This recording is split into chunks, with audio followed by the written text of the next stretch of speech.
I'm Winston A. Marshall, aka the Swaggy Blurred, and this is my episode 3 review, spoiler review for Secret Invasion entitled Betrayed. So, before we even get started, man, if you haven't already, if you are not subscribed to the channel, please be sure to go down and hit that subscription button, hit that notification bell so you get made aware of all the stuff that I'm putting out on the channel, man. I got everything from these movie and TV reviews. I get a chance to go to a lot of screenings sometimes, so I can give you kind of that quick, like, out of the theater reaction stuff and whatnot. I also do Breakfast AM News. That's my comedy news series.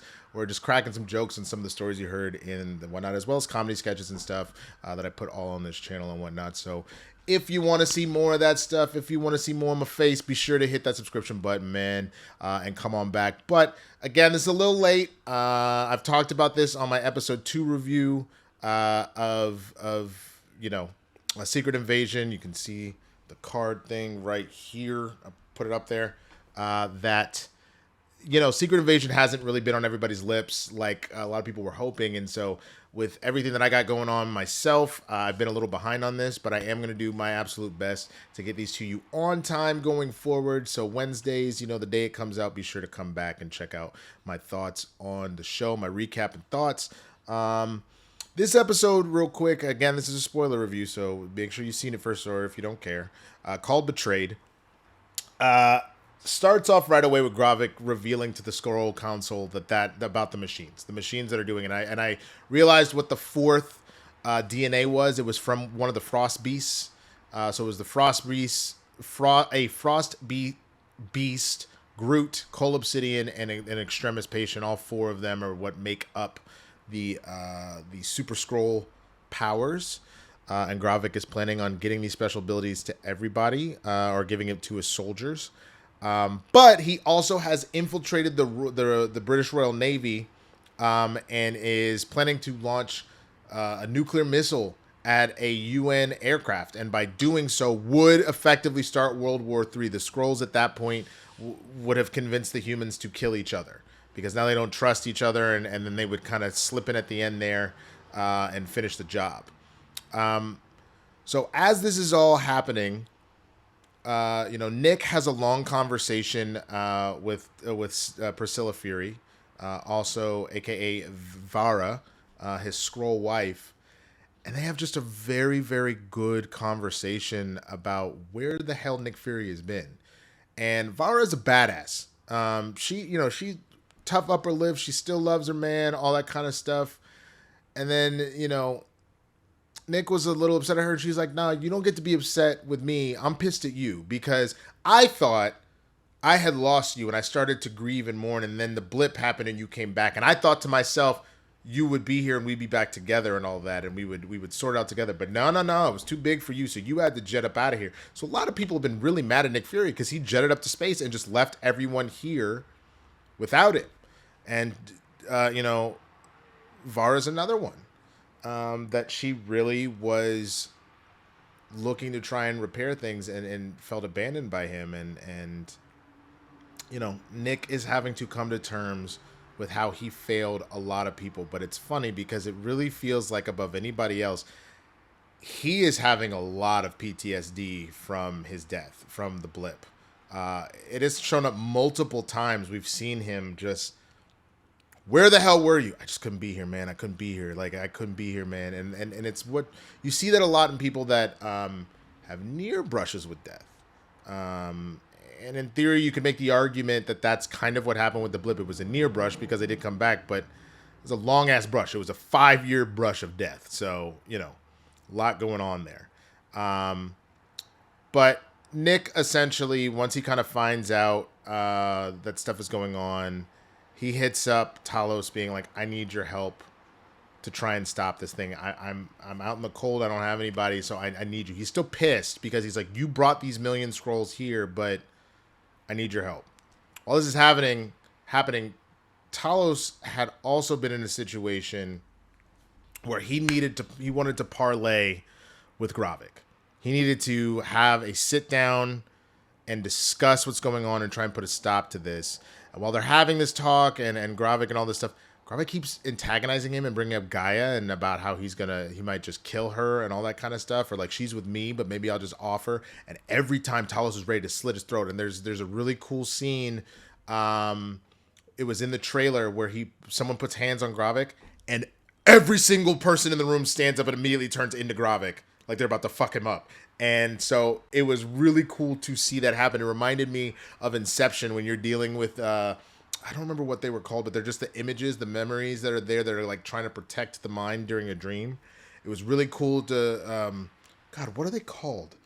I don't want to Google it, but I'm sure somebody will say it in the comments. If you remember, put in the comments what the name of those images are.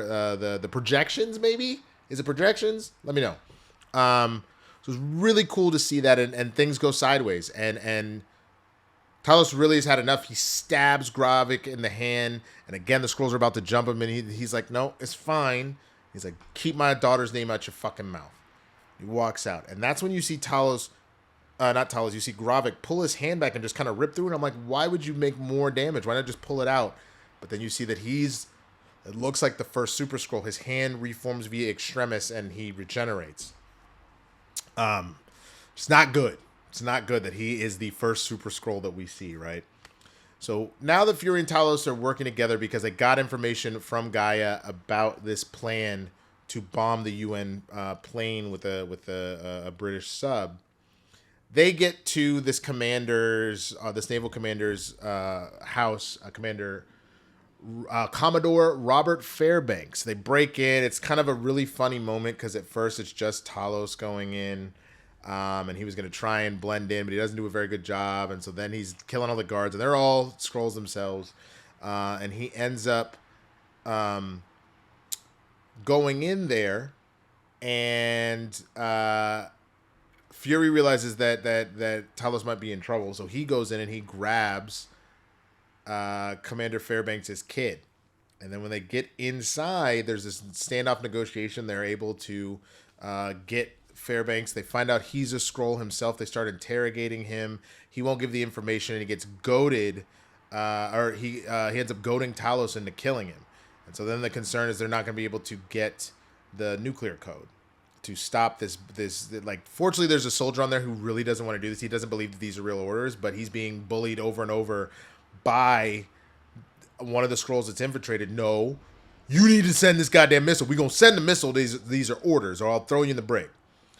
And so they're just about to launch this missile. When Talos goes off, he calls Gaia, figure out the authorization code for Fairbanks. He's in there, and then get back to me. Because all of the humans they are emulating, they keep them alive so they can scan their memories and imprint their memories on the people that are pretending to be them. They get the code in time. They're able to stop the missile. And then Talos says, get out, run as fast as you can, get out of there. She gets on a bike. She's just about to leave when Gravik appears, and and Gaia was like, oh, I was just leaving because I heard the missile failed. And he goes, it's funny. It didn't fail because all this really was to flesh out the spy. Figured it was you. Oh, well. Pops her. Leaves her for dead. And we're in another situation at the end of an episode. We are not sure if the person that Gravik just shot is in fact dead. It might be the end of Gaia, and if it is, I'm going to tell you right now, Talos is probably going to start murdering every Skrull he sees. I have a feeling that he might go and try and get himself some Super Skrull powers and just start murdering everybody because you just killed his daughter, bro. That's a wrap. He already lost his wife. He is not going to be happy. And then the last thing that we see is Priscilla Fury, or Vara. She contacts somebody that we don't know who it is, and she wants to speak to Gravik but is turned away. And so we got to figure out what it is that she wants, if she's actually helping Nick, or if she's actually on the side of the rebels. And maybe she's so mad at Nick Fury, she's like, fine, fuck humans, and she's out. We don't know. So seeing all that, man, I give this episode a solid 8. I had a lot of fun with the episode. I liked 2 a little better. I think the conversation between Rhodey and Fury was so powerful and palpable, and especially as a black man, like the conversation about what it takes to get to these positions of power, what you do to try and help those around you come up and whatnot. And then moments when just because someone looks like you, the idea of not all skinfolk is kinfolk, there is a point at which Fury had gone too far, and Rose isn't going to end up screwing that up because Fury was being reckless. there was something very powerful and palpable about that conversation that just put that even above. But I really enjoyed this. Again, the writing on this is very sharp. Really great dialogue, a lot of tension being built. And again, just being that spy thriller, knowing that anybody could be a Skrull at any point in time, you're constantly just like, I don't know who I trust in this moment. I don't know when things are going to kind of go sideways on me. And I really don't know how Fury's going to end up handling a very super powered Gravik at this point. Like, how are you going to stop him? And maybe you won't be able to. Who knows? Like, and it makes me curious if we're going to see more Rhodey, if he's going to come back, and if he's going to help try and stop this. If we're going to see any other superpowered folk come through. We've had, in a lot of these shows, we've had the opportunity to see cameos come in. But it'll be very curious to see where this is going. We are, halfway through this show? It's only 6 episodes. Our next one coming, again, this week on the 12th. And as I mentioned, I'm going to attempt to do my review on Wednesday. So that it's right there for you. But it will all depend, honestly, on how my doctor's appointments go. Because I am, for those that aren't aware, I broke my leg a few months ago. My second surgery is the 17th. So, thoughts and prayers up if you are a praying type or a meditating type. I appreciate all the good energy and the good juju. But we're one step closer to me starting physical therapy and being able to walk again and do a lot more stuff. So, all that being said, please leave a comment. Let me know what you thought about this episode, how you're feeling Secret Invasion as we are halfway through it, man, and what you think is coming. I honestly think that I find it hard to believe that Nick is going to be able to do this just with Talos and just some guns. I genuinely think that we're going to have to see some sort of superpowered individual come through and help. Nick is very formidable, but I think we're going to need something.